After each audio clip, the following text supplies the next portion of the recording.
As I was going down the road, I spied a cozy, neat abode, with the half-door swinging open wide. You're welcome and drop in here. God save all here, I kindly said. A sweet colleen popped out her head. God save you kindly, sir, she said. Come in and close the half-door. She'd a basket placed upon her knees, 'twas full of potatoes I could see, and every one of them carefully she peeled before me eyes there.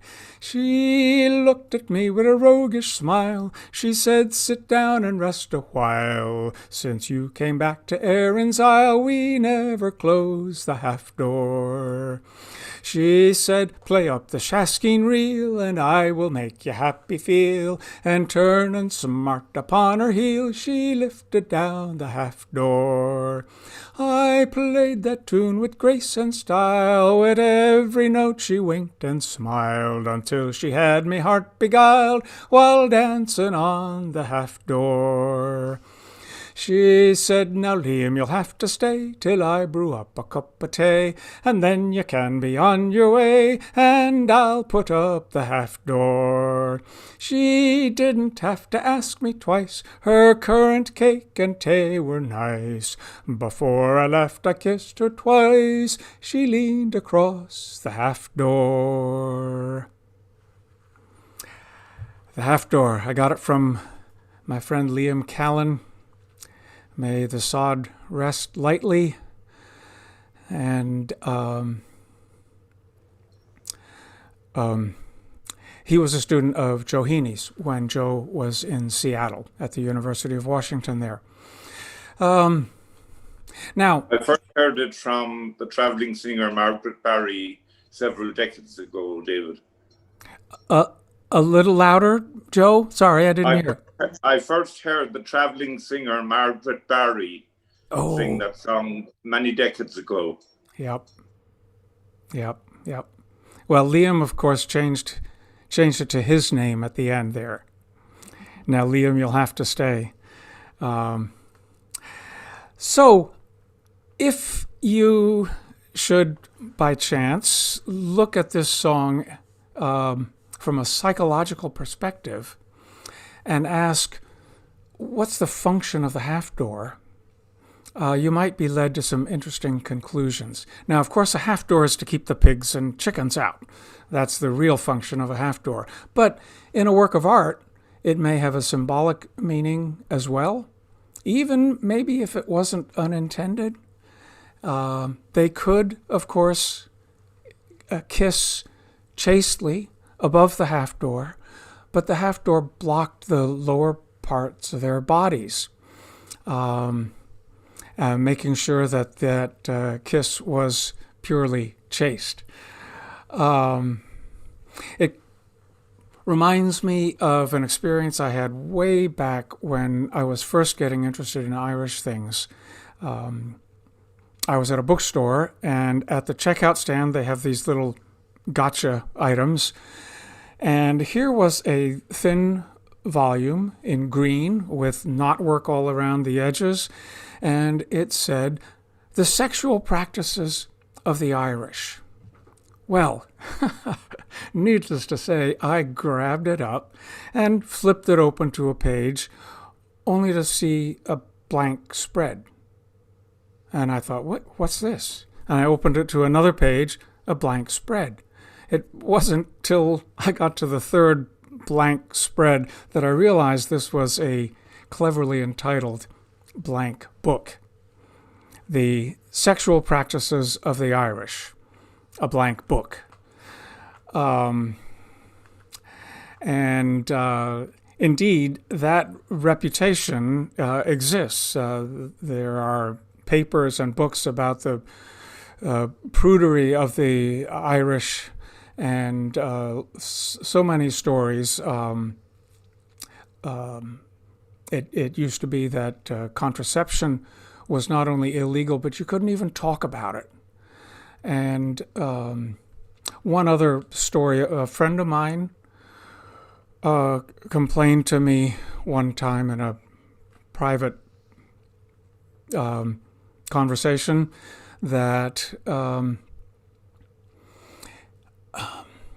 that after they decided not to have any more children, his wife refused to have sex with him anymore for the rest of their lives, because it was sinful to have sex for anything other than procreation. To have pleasurable sex was sinful. So anyway, I kind of wondered about this. How did this happen when you've got the average number of children in a family is in the double digits? There's a disconnect here. And so being curious about it, I started reading about Irish history and looking into social and cultural issues of Ireland. And I found some very interesting things. So, going back 2,000 years, Queen Maeve. Queen Maeve was the queen of Connaught, one of the 5 provinces of Ireland at the time. And as such, she would have dealings with other chieftains and business people. And frequently, in her contracts with them, she would include the clause, "and the comfort of my thighs." There was no blank book there. In fact, she chose her husband, Eliel, because he was not a jealous man. And her husband could not be a jealous person and be very comfortable, because she had frequently multiple partners in a night. At least those are the stories. So here's a song that could apply to Queen Maeve. I got it from the singing of Frankie Armstrong.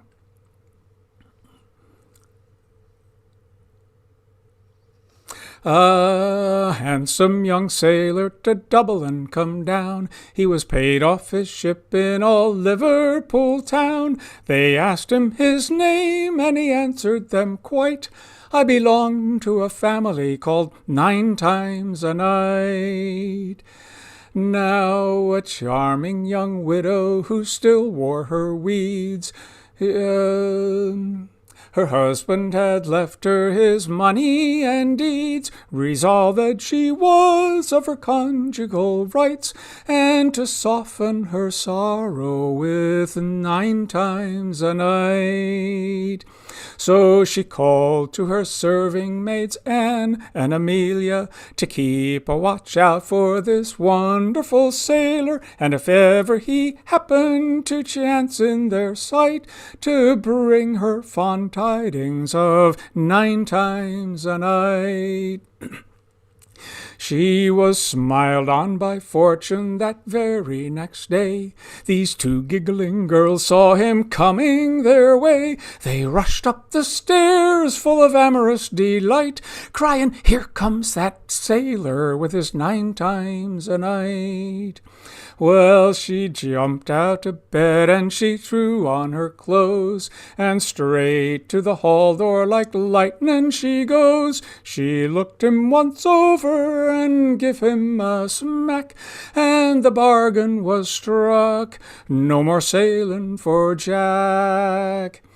The wedding being over, the bride tolled the bell. Jack trimmed her sails 5 times, and that pleased her well. She said to herself she was satisfied quite, but she still gave a hint about 9 times a night. Said Jack, "My young bride, you mistook me quite wrong. I said to that family I did belong. 9 times a night's a bit hard for a man. I couldn't do it myself, but me sister, she can." Ha ha, there you are. Ah, thank you. Thank you. 9 times a night. Queen Maeve. And it could be argued that she was just a mythological character, and these are just stories that are built up about her. Maybe there's not much truth in them at all. But that's not the point. The point is that for many, probably hundreds of generations, these stories were repeated again and again, if not with relish, at least with anticipation, and so they survived generations of oral tradition before they were written down. And who wrote them down? But the monks, the early Christian monks in Ireland, writing stories like this. Yes, early Christianity in Ireland was quite different from Roman Catholicism right now. In fact, the name MacTaggart means the son of the priest, and priests could marry back before Rome took over the Irish church. In fact, friars and nuns, they had cohabitation houses where they could live together and raise families together. There was no blank book there, even in the Christian community. And legally, in the Brehon laws, they listed 9 different levels of sexual relationship and the duties and responsibilities of each of those levels. No blank book there. So it's very interesting that the early Irish reveled in their sexuality, or at least accepted it as a significant part of their lives.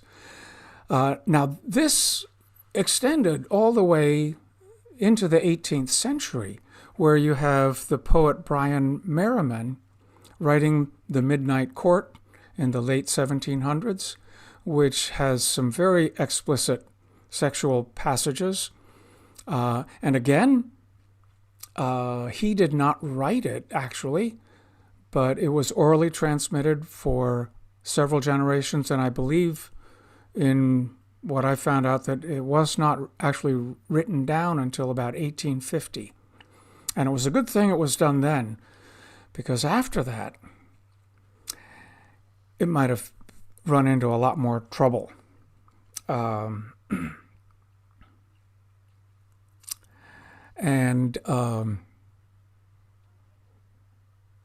you know what?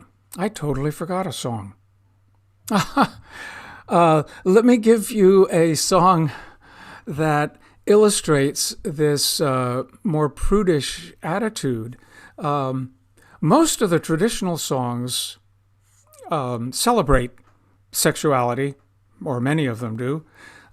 This one is quite different and features a very strong young woman.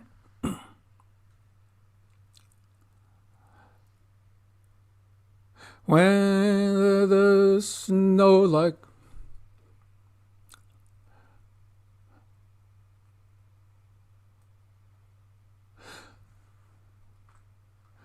I don't know how it starts. On cold winter night and the storm wind was a howlin' and snow like a sheet covered cabin and sky.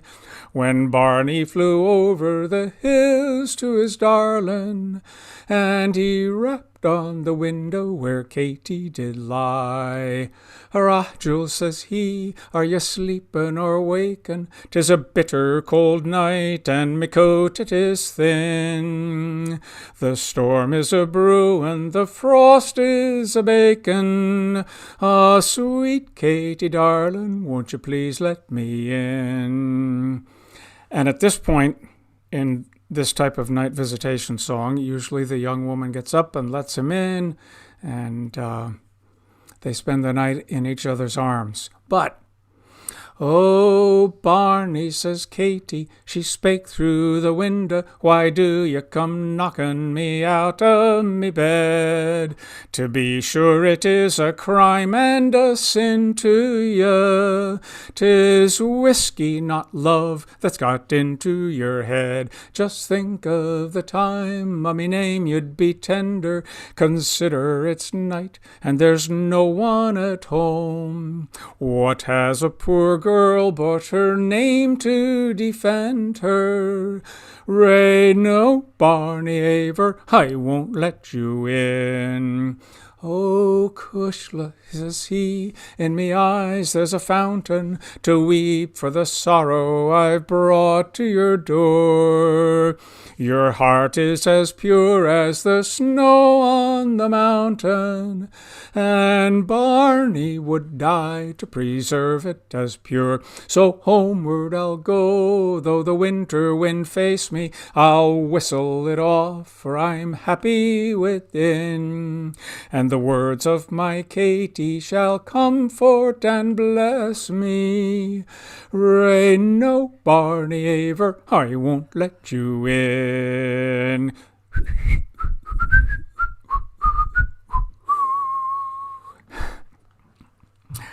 There you are, Barney and Katy.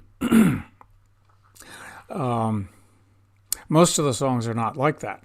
In fact, and I'm thinking that one of the reasons is because most of these songs are older than the 1850s. And we'll get to why in just a little bit. But here's another example that I got from the singing of Roisin White.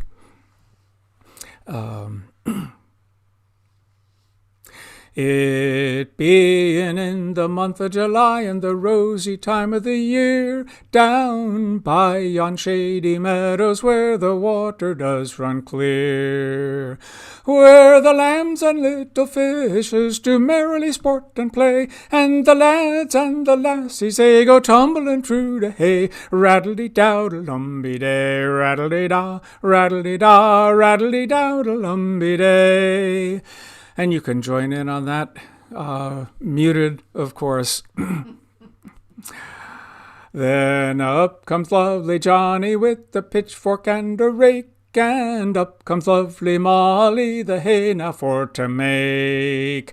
And they timed their notes so merrily as the nightingale did sing, and from morning until evening they were at their haymaking. Rattle-de-dowdle-lumby-day, rattle-de-da, rattle-de-da, rattle-de-dowdle-lumby-day. Then up come the mowers, the hay for to cut down, with their scythes upon their shoulders and their hair a lovely brown.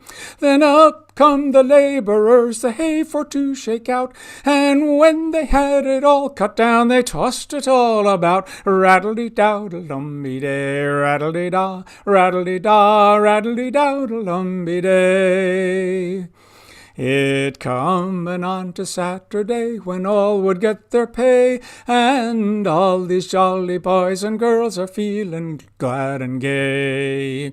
And the number of these haymakers, as near as I can say, was 25 boys and girls tumbling through the hay. Rattle-de-dowdle-lumby-day, rattle-de-da, rattle-de-da, rattle-de-dowdle-lumby-day. When one short year was over, and all was past and gone, there were 25 fair maids a-making their sad moan, crying, hush-a-babby, the fair ones did say, and many's a time they wished they never tossed among the hay. Rattle-de-dowdle-lumby-day, rattle-de-da, rattle-de-da, rattle-de-dowdle-lumby-day, rattle-de-dowdle-lumby-day, rattle-de-da, rattle-de-da, rattle-de-dowdle-lumby-day. Ooh. There you are. All right, 25 jolly haymakers.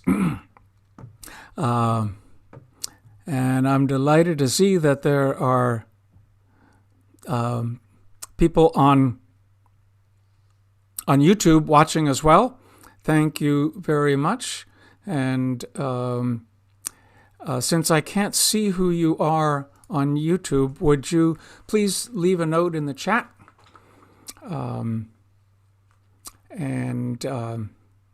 I'd love to see who you are.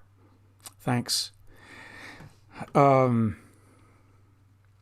So in that song, we had tumbling and tossing as metaphorical allusions to sex. And there are, of course, many, many different ways to allude to sex in these old songs. Rolling in the arms, of course, is an obvious one. Dancing, remember the night we danced together. The dew, and a lot of more modern ones, tuning her piano, winding up her ball of yarn, and it goes on. There's a lot of sexuality in the old traditional songs. Perhaps, here's another one that is more subtle, but pretty obvious by the end of the song. This one is from County Down, I believe. A maid going to Cumber her markets to larn, to sell for her mammy 3 hanks of fine yarn. She met with a young man along the highway, which caused this young damsel to dally and stray. Sit down beside me, I mean you no harm. Sit down beside me, this new tune to larn. Here is 3 guineas your mammy to pay, so lay by your yarn till the next market day. They sat down together, the grass it was green, and the day was the fairest that ever was seen. The smile in your eyes beats a morning of May. I could sit by your side till the next market day. This young maid went home, and the words that he said, and the tune that he played her still rang in her head. She says, I'll go find him by land or by sea, till he learns me that tune called the next market day. The next market day. And thank you. Thank you. 3 guineas, by the way, is a whole lot to pay for a few hanks of yarn. But a very generous man. They were very good hanks. Must have been the finest linen. But probably the most commonly used metaphor, and for good cultural reasons too, is that of the plowboy. The plowboy was often a spalpeen, a wandering laborer who would come and plow your fields and then move on to the next farm, the next valley. You maybe never see him again. But here is this young, virile, strong, strapping young man, and you can imagine. Here's a song that I got from Diarmuid O'Sullivan, and he sings it Macaronic. I will just sing the first verse in Irish, and then the other 3 verses in the English. And it uses a number of these images.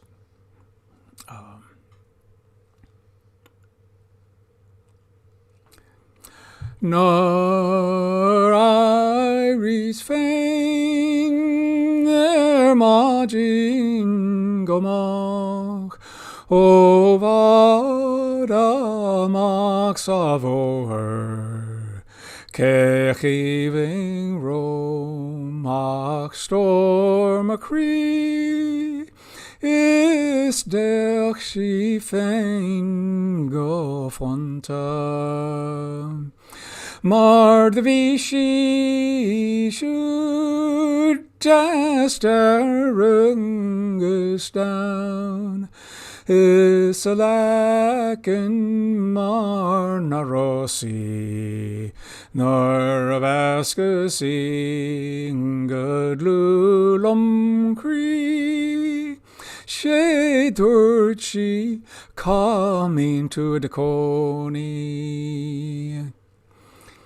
As I roved out for to view the plains one summer's morning early, who should I spy but a pretty fair maid, and she dressed up so neatly, with her cherry cheeks and ruby limbs, her eyes they would dazzle the daisies. When I took this fair maid by the hand, she said, young man, go easy. I am a ploughboy in the seed for to sow, and that is well known to my neighbors. Well, it's many's the field that I have ploughed, and that without much labor. For I'd plough and sow, both reap and mow, and gather it into your garden. Well, I'd sweep the floor and I'd dance with you on the banks of Carrigabanna. And then it switches to the woman's point of view, the woman of the house. I would spread my mantle for you, young man, if 'twas only the breadth of a farthing. If I thought your word was as good as your mind, 'tis you, of course, I'd rather. So awake, arise, my labouring boy, and come with me in the morning, and we will plough the briny waves from the banks of Carrigabanna. Shine. There you are. Thank you, Dermodine. That's the Cork version of Bruach na Carrigabanna. Anyway, how did we get to the blank book of Irish sexuality? In my reading of Irish cultural history, and I'm quite open to learning more about this, so if any of you have ideas that are different or in addition to these, I'd love to hear them. Ireland was hit with a unique triple whammy, it seems to me. Starting with the so-called potato famine in the late 1840s. 5 consecutive years, almost all of them with a hugely damaged potato crop. And of course, let me make it really clear that it was not really a famine. A famine is where there's no food. In Ireland during the late 1840s, there was plenty of food. In fact, they were exporting it. The English army had to guard the wagon trains that were taking the produce and the meat and the grain to ships to be sent overseas to England and Spain and other places. If you had money, you ate. It was as simple as that. Unfortunately, a huge minority, maybe even a majority of the people in Ireland at that time lived outside the money economy. And because of that, and because of a very conservative English economic policy, millions starved or died of diseases associated with starvation. And millions also emigrated. It was a huge watershed in Irish history, in all areas of Irish history, from the language to demographics to cultural history. At any rate, let me, just to give you an example of how horrific the famine was and what a critically important turning point it was in Irish history, let me sing a newly composed song by John Tunney about one incident in the famine, in the Great Hunger, I should call it, An Gorta Mór. The Great Hunger is what it's called in Ireland. This was written back when there were a number of famines in Africa, and the Irish government apparently was not doing much to help.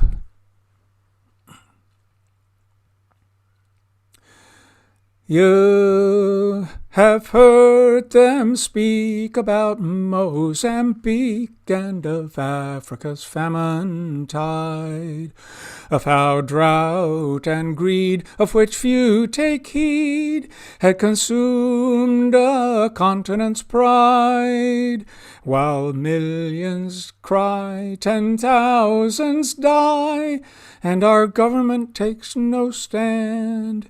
But the story I'll tell's of a similar hell that happened in our own land. Early spring in Black 49, the country was on the rack. Day and night, relentless blight had consumed the tatty crop, and while cattle and grain were exported to Spain, and food lay piled in stores in Mayo, South, and round about, the people they perished in scores. Crowds were gathered in Louisburg, hoping for some relief.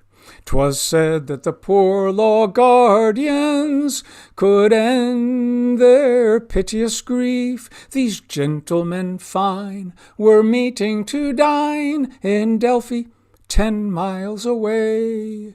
Women, children, and men, 600 strong, set out on that fateful day. Crossing the Glen Keane in full flood, some fell by the riverside, and going along the mountain track, still more collapsed and died.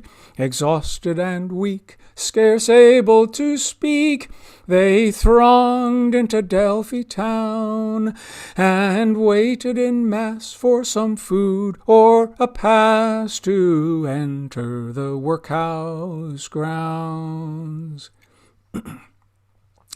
After his meal of fine wine and veal, the guardian addressed them all.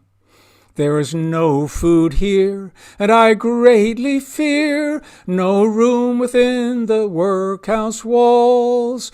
So you'll all have to go, rain, hail, or snow, and to your homes go back. Dismayed and afraid, with fear in their hearts, they set out upon the track. Like harvest sheaves or autumn leaves, they fell dying along the road. And when dark came on, the snow came down. The night was bitter cold. Going along the cliff, the wind it was stiff, driving on the blinding sleet.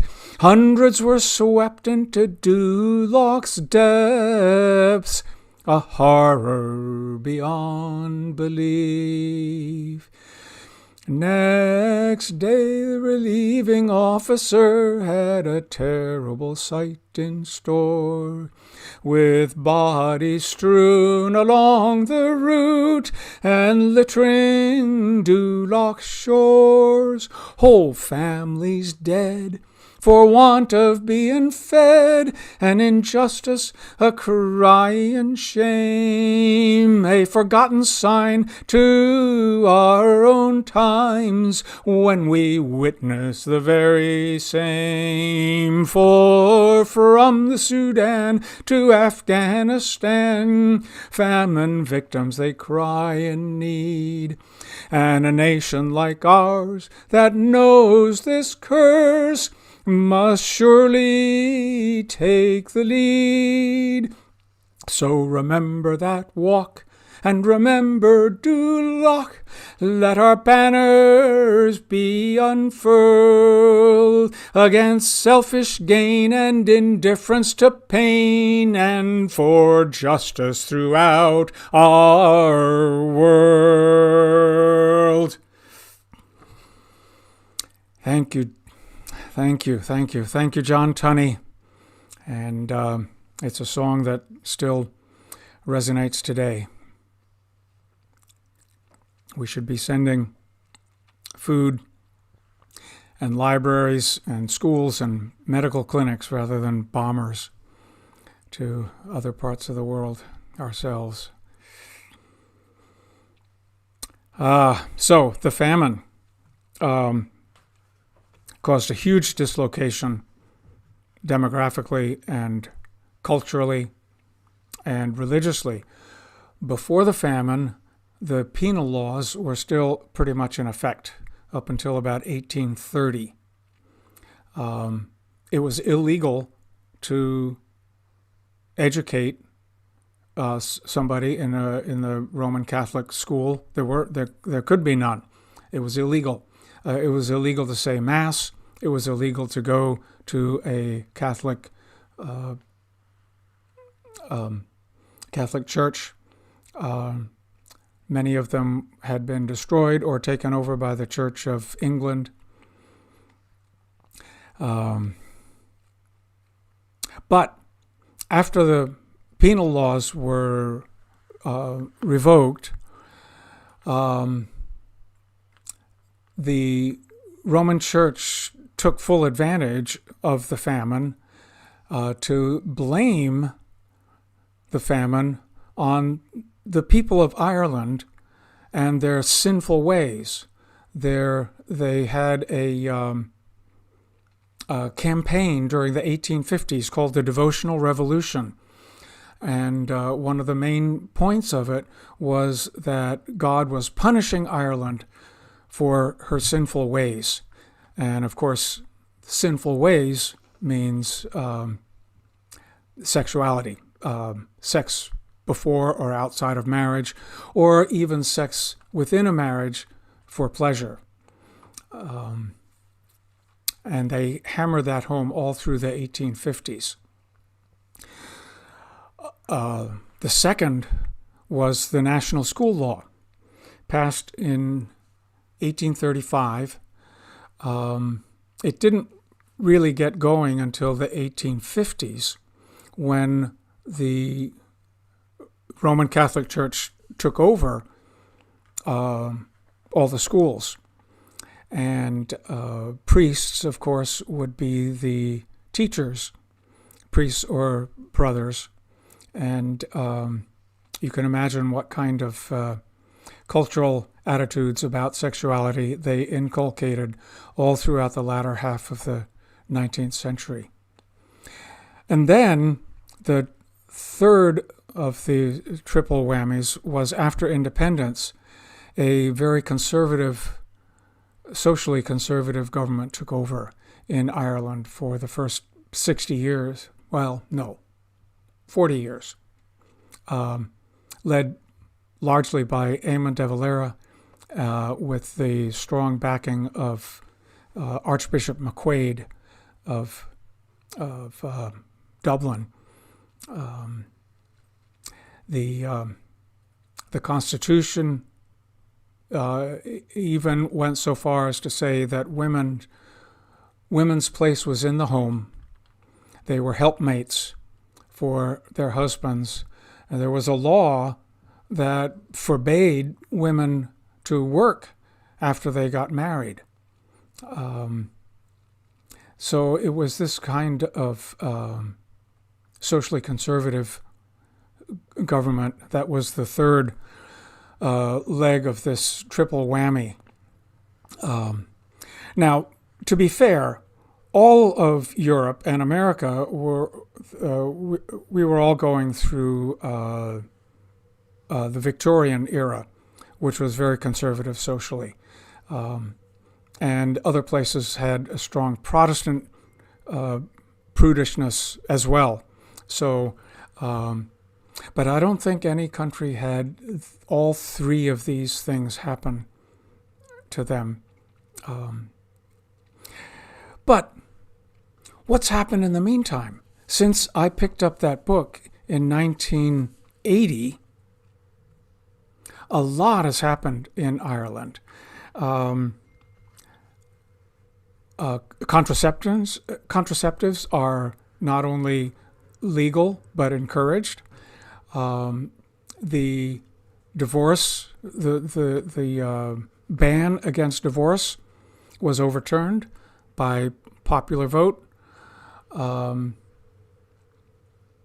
Even more recently, the ban against abortion was overturned by popular vote, and gay marriage was approved by referendum. I believe it's still the only country in the world where the people voted, I think it was 60% to 40%, against the strong objections of the Roman Catholic Church, to recognize gay marriage.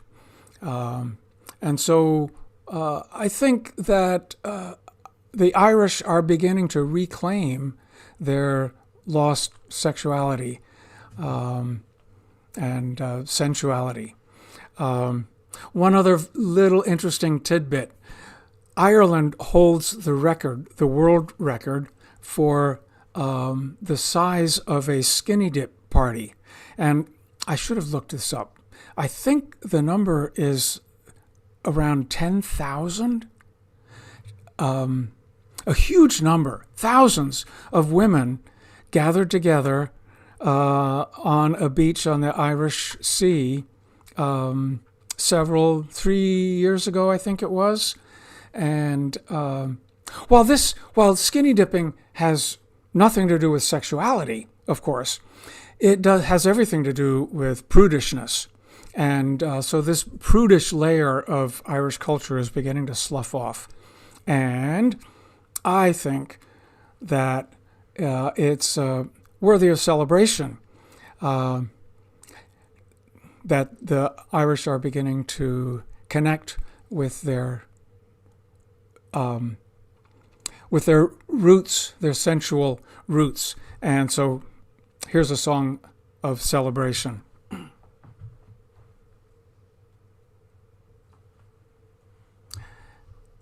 I need a prop here. It's by Sean Moan, and it goes like this. Battles and wars leave deep wounds and scars. Deep wounds are long in the mending. While reflecting upon all that has gone, life rushes on to its ending. Though sorrow and pain in our memories remain, and by memories lifetimes are measured, yet the times that we spend among lovers and friends are times we'll remember with pleasure. So lift up your glass that our future and past in harmony be determined. For there's more friendship poured out in one bottle of stout than in all of your statutes and sermons.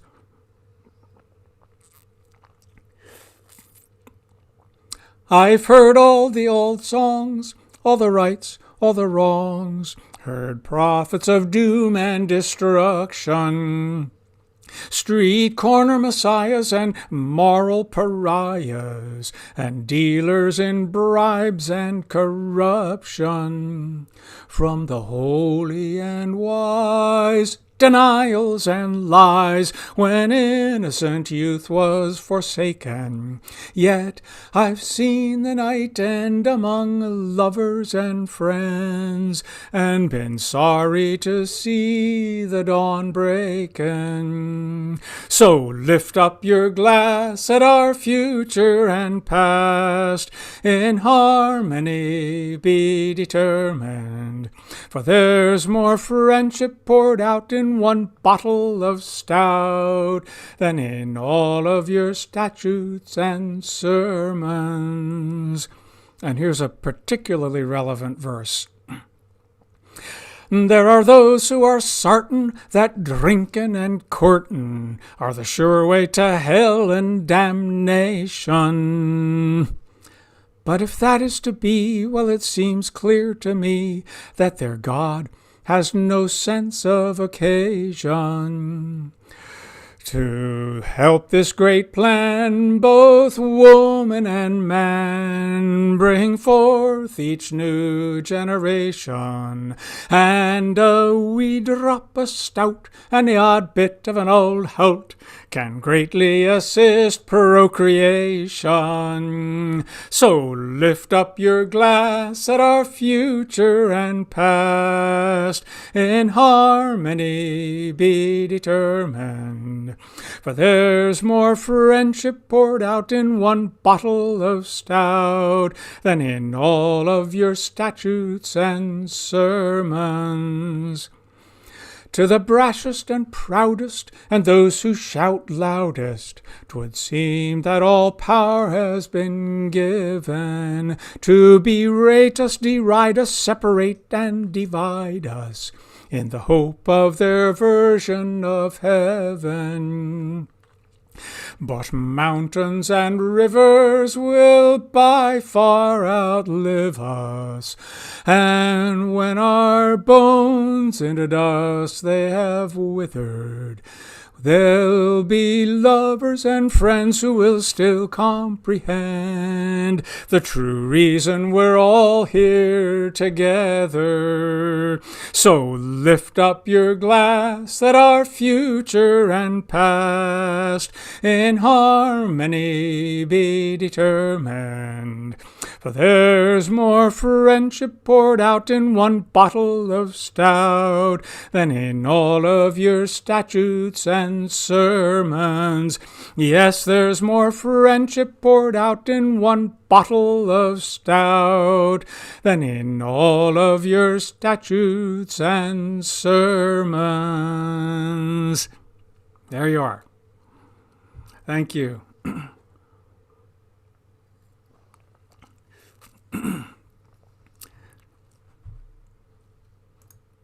Thank you indeed. And if any of you have any comments or additions or corrections that you'd like to make on my reading of Irish cultural history, do let me know.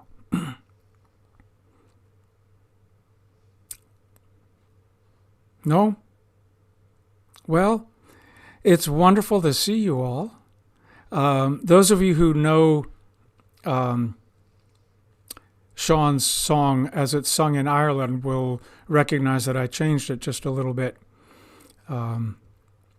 Americans love choruses and love to sing along, so I made all the choruses the same and changed a couple of words here and there, but it's basically a great song. Great song, yeah.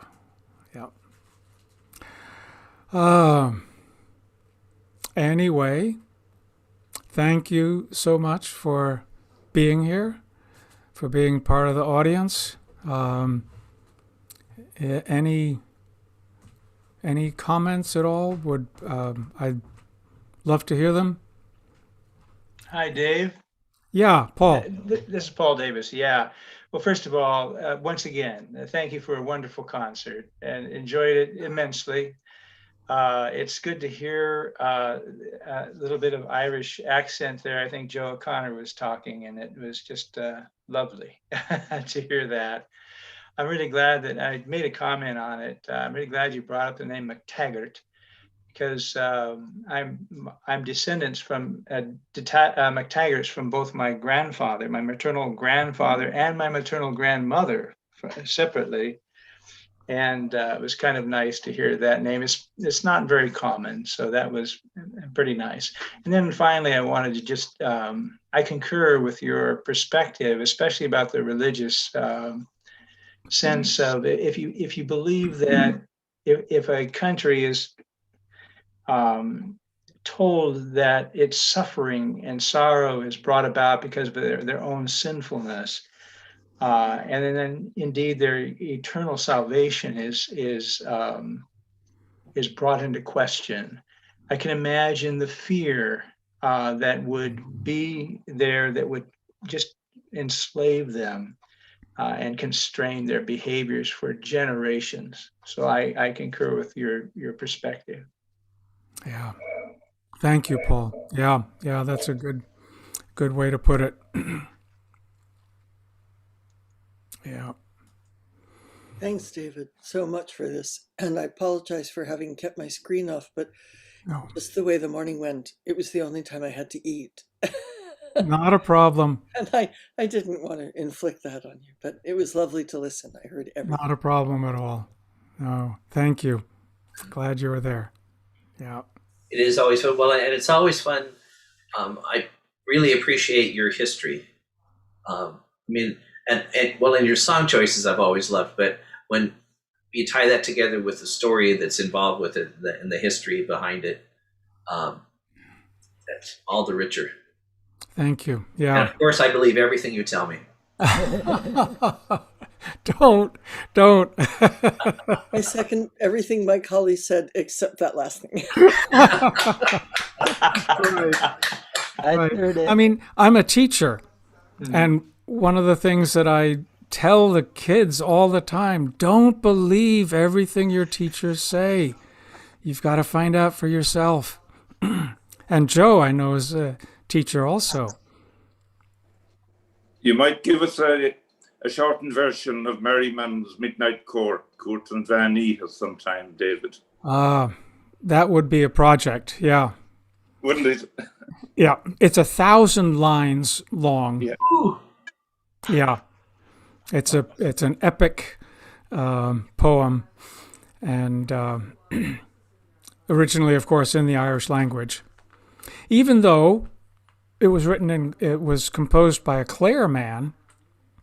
Well, I mean, Joe, you would know that Clare, that Irish was spoken in Clare up until what, the 1930s? About that, I would think, yeah. Yeah. Yeah. Anyway, the ice is melting off the trees now, And so we're hopefully past the risk of getting our electricity cut off. Well, the ibuprofen has finally kicked in, and I'm not as sore as I was from all the shoveling. I had another thought, David, if I may share. Sure. I was thinking of the famine, and I was thinking of Trevelyan and Fields of Athenry. Yeah. And do you do that? Is that in your repertoire? No, it's a wonderful song. But no, it's it's a contemporary song, of course. Mm-hmm. I choose. It's it's so common and so popular that I shy away from it. I see. I was in a pub, an Irish pub in Nashville, and we had an Irish singer up with his guitar, and he had somebody playing the penny whistle. And one of the ladies, there was a delegation from Ireland that happened to be there for this convention. And one of the ladies raised her hand and just begged him to sing that, The Fields of Athenry. And of course he did, and he did a marvelous job. But it apparently is more modern than. It's very popular. Yeah, and deservedly so. It's a very good song. Yeah, it makes you want to cry. I think the Irish are second only to the Russians in traditional songs that make you want to cry. The Russians might beat them out on that, but there are a lot of very sentimental and emotionally powerful songs that come out of Ireland. Yeah. Well, thank you again, everybody. And I'm going to sign off, and it's wonderful to see you all. I'm really Thank you, pleased. David. Yes. Thank you so I learn much. a lot every time I come on.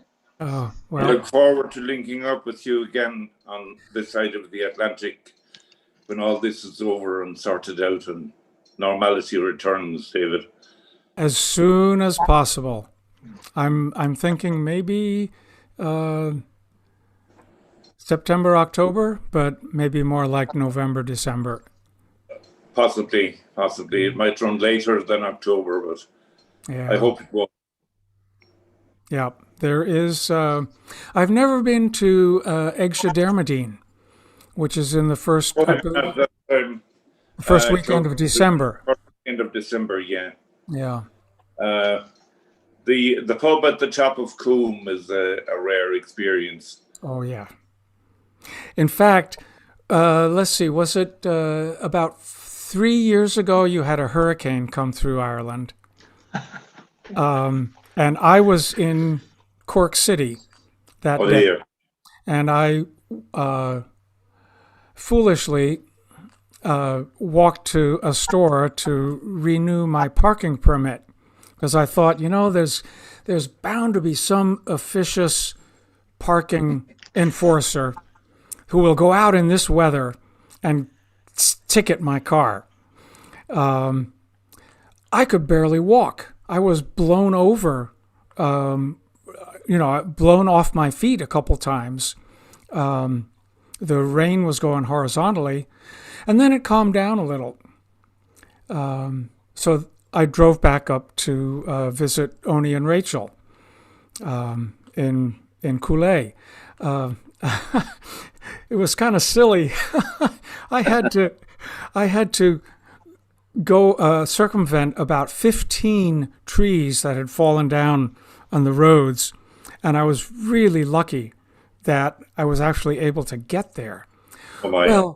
Well, once I get there, Rachel says, I forget which brother. It's one of her brother's birthday, and we're going to meet up at the top of Coombe. So the wind is howling, and we drive up to the highest pub in Ireland, and singing. I've always found it more dangerous on the way down. Yeah. Right. Oh boy. If they can remember. That pub was burned down some years ago and rebuilt. Yes. Yeah, it was down to the ground for what, 2 years before they About 2 rebuilt. years. Yeah, it was. Yeah. They rebuilt it. And yeah, it's a wonderful pub. My heavens. Oh, fantastic! Yeah. Yeah. Yeah. So maybe I'll be there in December.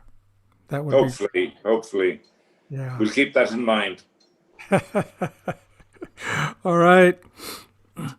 Slánaghuíomh. Oh, See you all later. Bye-bye. Thank you.